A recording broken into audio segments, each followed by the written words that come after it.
इस एपिसोड में हम देखने वाले हैं कि डोरेमोन और उसके दोस्त इजिप्ट के राजकुमार की मदद करने के लिए जाते हैं, लेकिन वहाँ का राजा डोरेमोन को अपने वश में करके उससे बुरे काम करवाने लगता है। अब एपिसोड की शुरुआत में हम सुनियो को देखते हैं जो अपने घर पे अपने दोस्तों को बुलाकर पिरामिड्स के बारे में बता रहा होता है। सुनियो उन्हें कहता है कि वहाँ पर पुराने जमाने के लोगों ने बहुत सारा सोना छुपा कर रखा है और अब भी वो खजाने उन पिरामिड्स के अंदर ही है। ये सुनकर तो नोबिता बहुत ज्यादा एक्साइटेड हो जाता है। अब अगले सीन में हम नोबिता को देखते हैं जो डोरेमोन के लिए डोरा केक्स लेकर घर जा रहा होता है और वो ये सोच रहा होता है कि अगर वो पिरामिड्स के खजाने मुझे मिल गए तो मैं बहुत ज्यादा अमीर हो जाऊंगा। लेकिन तभी नोबिता डोरा केक्स की तरफ देखता है और सोचता है कि मैंने ये डोरा केक्स क्यों खरीदे हैं, और वो घर आकर गार्डन की घास भी सही कर रहा होता है, लेकिन उसको समझ नहीं आ रहा होता कि मैं ये सारे काम क्यों कर रहा हूँ। नोबिता अपने आप को काम ना करने से रोकने की कोशिश भी करता है, लेकिन वो ना चाहते हुए भी घास उखाड़ रहा होता है। तो तभी वहाँ पर डोरेमोन आ जाता है और नोबिता के लाए हुए डोरा केक्स को खाने लगता है। और अब नोबिता काम करके बहुत थक जाता है तो डोरेमोन के पास आकर कहता है कि मेरे साथ ऐसा क्यों हो रहा है। तो तभी डोरेमोन एक डायरी निकालता है और नोबिता को बताता है कि तुम इसमें जो काम लिखोगे वो सच हो जाएगा। और जब डोरेमोन नोबिता को वो डायरी दिखाता है तो उसमें लिखा होता है कि डोरेमोन के लिए नोबिता आज डोरा केक्स लाएगा और फिर गार्डन की सफाई भी करेगा। ये सुनकर नोबिता डोरेमोन पर बहुत गुस्सा करता है और फिर उसे इजिप्ट के खजाने के बारे में बताता है। तो नोबिता डोरेमोन से कहता है कि हम उन खजानों को ढूंढकर बहुत ज्यादा अमीर हो जाएंगे। लेकिन डोरेमोन नोबिता से कहता है कि पहले तुम अपना होमवर्क करो, उसके बाद हम देखेंगे कि वो खजाना ढूंढना है कि नहीं। अब नोबिता अपना होमवर्क कंप्लीट कर लेता है तो तभी डोरेमोन एनीवेयर डोर निकालता है और वो दोनों पिरामिड्स के पास पहुंच जाते हैं। ये देखकर तो नोबिता बहुत ज्यादा खुश हो जाता है और पिरामिड्स के आसपास बहुत ज्यादा लोग थे जो पिरामिड्स को देखने के लिए आए थे। तो डोरेमोन और नोबिता पिरामिड्स के पीछे चले जाते हैं जहाँ पर कोई भी नहीं होता, और अब डोरेमोन अपना डिटेक्टर गैजेट निकालता है जिससे कि वो खजाने का पता लगा सके। और डोरेमोन जैसे ही उस मशीन को ऑन करता है तो वो मशीन फौरन ही खजाना ढूंढ लेती है। और अब डोरेमोन कंस्ट्रक्शन मशीन निकालता है जिससे कि वो जमीन के अंदर की चीजों को देख सके। और जैसे ही वो उस मशीन को ऑन करते हैं तो उन्हें जमीन के नीचे एक किला दिखाई देता है।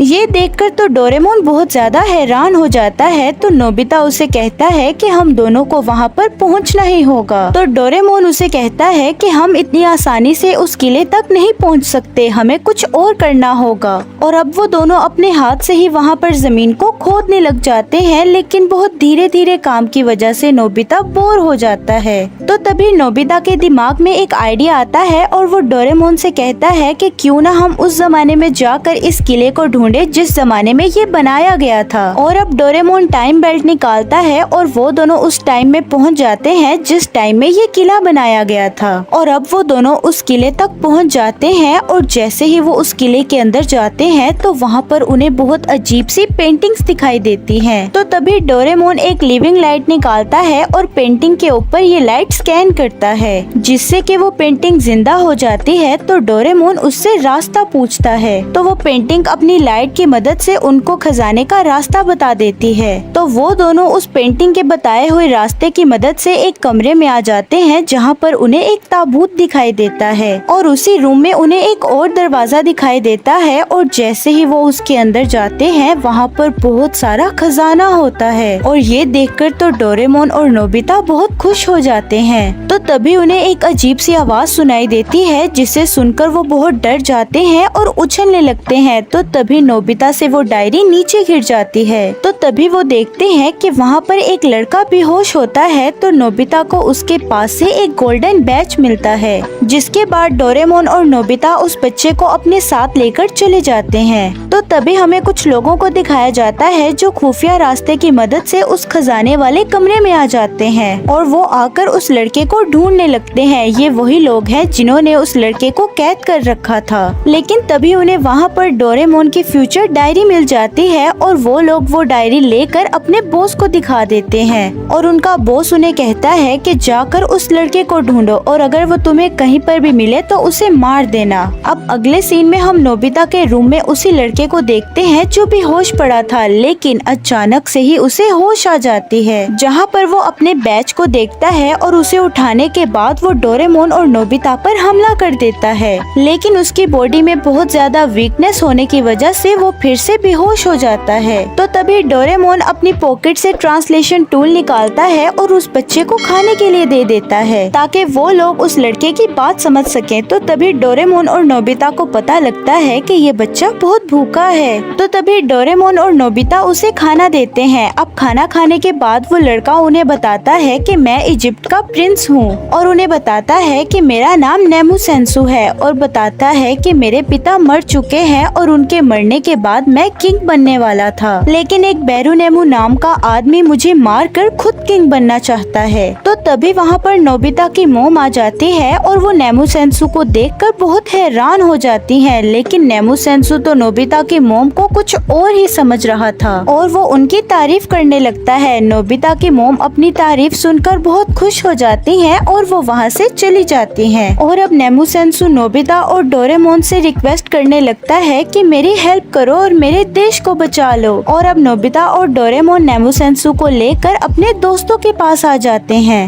और नोबिता नेमुसेंसु के बारे में उन सबको बताता है और कहता है कि हमें इसकी हेल्प करनी चाहिए। लेकिन जब जियान और सुनियो को पता लगता है कि नेमुसेंसु इजिप्ट का किंग है और इसके पास बहुत सारा खजाना है, तो वो लोग लालच में आकर इसकी मदद करने के लिए मान जाते हैं और अब वो सब टाइम बेल्ट की मदद से उस टाइम में पहुंच जाते हैं। लेकिन डोरेमोन जैसे ही वो टाइम बेल्ट स्टार्ट करने लगता है तो नोबिता को 3 पिरामिड्स के आगे एक और पिरामिड दिखाई देता है और अब वो लोग 1000 साल पहले टाइम में पहुंच जाते हैं। तो नोबिता उन सबको बताता है कि मैंने यहाँ पर 4 पिरामिड्स देखे थे, लेकिन वो लोग वहाँ पर देखते हैं तो सिर्फ 3 पिरामिड्स ही होते हैं। तो सुनियो नोबिता का मजाक बनाते हुए कहता है कि नोबिता तो दिन में भी सपने देखता है। और तभी डोरेमोन ड्रेसअप कैमरा निकालता है और सबको उन्हीं टाइम के कपड़े पहना देता है और अब वो सब बोट में बैठकर नेमुसेंसु के इलाके की तरफ जा रहे होते हैं और अब रात हो जाती है। नेमुसेंसु अपने इलाके के बारे में बहुत चिंता कर रहा था। तो नोबिता उसे कहता है कि तुम परेशान मत हो, डोरेमोन के रहते हुए हमें चिंता करने की कोई जरूरत नहीं। तो तभी नेमुसेंसु वो गोल्डन बैच निकालकर नोबिता को दे देता है और कहता है कि ये हमारी फ्रेंडशिप की निशानी है, इसे तुम हमेशा अपने पास रखना। और अब सुबह हो जाती है और वो सब नेमुसेंसु के इलाके में पहुंच जाते हैं। तो वो लोग देखते हैं कि वहाँ पर बहुत ही बड़ा बाजार लगा हुआ था, लेकिन अचानक ही वहाँ से लोग भागने लग जाते हैं और बातें करते हुए जा रहे होते हैं कि आज तो महल में बहुत बड़ा चमत्कार होने वाला है। और वो लोग देखते हैं कि महल के बाहर बहुत भीड़ लग जाती है और वहाँ पर डोरेमोन और उसके दोस्त भी आ जाते हैं, जहाँ पर बेरुनेमु सबको बताता है कि नेमुसेंसु अब नहीं रहा और मैं ही तुम सबका आज से किंग हूँ। और उन्हें कहता है कि मैं बहुत ताकतवर हूँ और मैं तुम लोगों को अपना एक ताकत का नमूना दिखाता हूँ। तो तभी वो एक ही इशारे में बारिश करवाने लगता है और एक ही इशारे में वो बारिश को रुकवा भी देता है।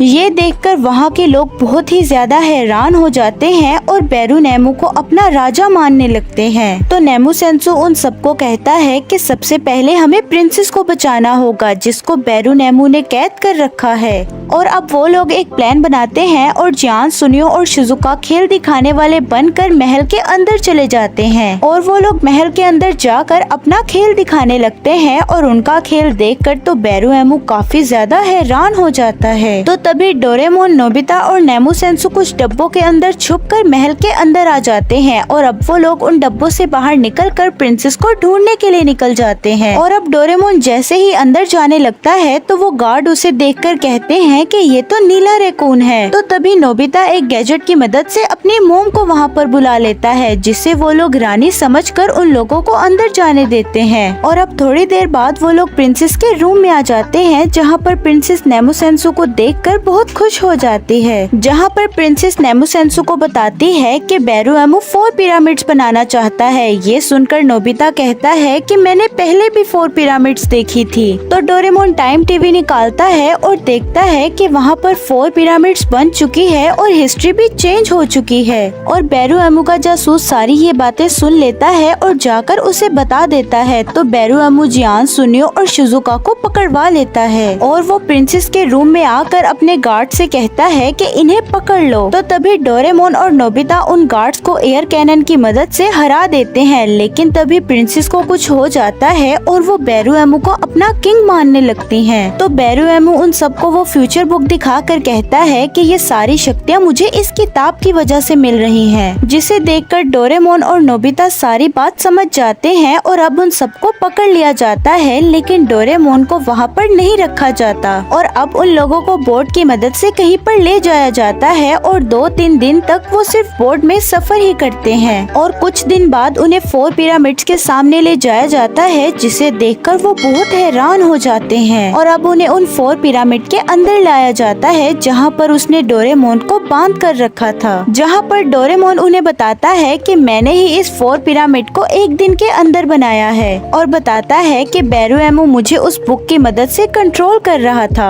अब बेरुएमू वहाँ पर आ जाता है और नेमुसेंसु को एक रस्सी के ऊपर बांधकर नीचे मगरमच्छ को छोड़ देता है और वो प्रिंसेस से कहता है कि इसकी रस्सी को काट दो, लेकिन तभी वहाँ पर जान की रस्सी को आग लग जाती है और वो उन रस्सियों से आजाद हो जाता है। तो तभी जान मैजिकल बीन बजाकर एक रस्सी की मदद से उस गार्ड पर अटैक कर देता है। तो तभी प्रिंसेस रस्सी काट देती है और नेमुसेंसु जैसे ही मगरमच्छ के मुंह में जाने लगता है तो जियान मैजिकल रस्सी की मदद से नेमुसेंसु को बचा लेता है और नेमुसेंसु बेरुएमू के ऊपर जाकर गिरता है, जिसकी वजह से बेरुएमू की वो डायरी नीचे गिर जाती है और फिर नोबिता एयर कैनन की मदद से उस डायरी को आग में उड़ा देता है और वो बुक आग में घिरकर जल जाती है और जैसे ही वो बुक जल जाती है उसकी सारी पावर्स खत्म हो जाती हैं। तो तभी बेरुएमू गुस्से में आकर नेमुसेंसु पर अटैक करता है। तो तभी डोरेमोन वो पेंटिंग पर लाइट्स मारकर उन पेंटिंग को जिंदा कर देता है और वो पेंटिंग बेरुएमू को पकड़ लेती है। तो हमें पता लगता है कि वो पेंटिंग किसी और की नहीं बल्कि नेमुसेंसु के डैड की थी और डोरेमोन उस पेंटिंग को वापस से नॉर्मल कर देता है और बेरुएमू भी उस पेंटिंग में कैद हो जाता है और अब डोरेमोन अपने गैजेट की मदद से उस 4th पिरामिड को भी तोड़ देता है और अब वो महल में वापस आ जाते हैं और नेमुसेंसु को वहाँ का किंग बना दिया जाता है और अब नेमुसेंसु उन सबको थैंक यू बोल के गुड बाय करता है और वो लोग भी अब अपने टाइम में वापस आ जाते हैं और यहाँ पर ही ये एपिसोड एंड हो जाती है।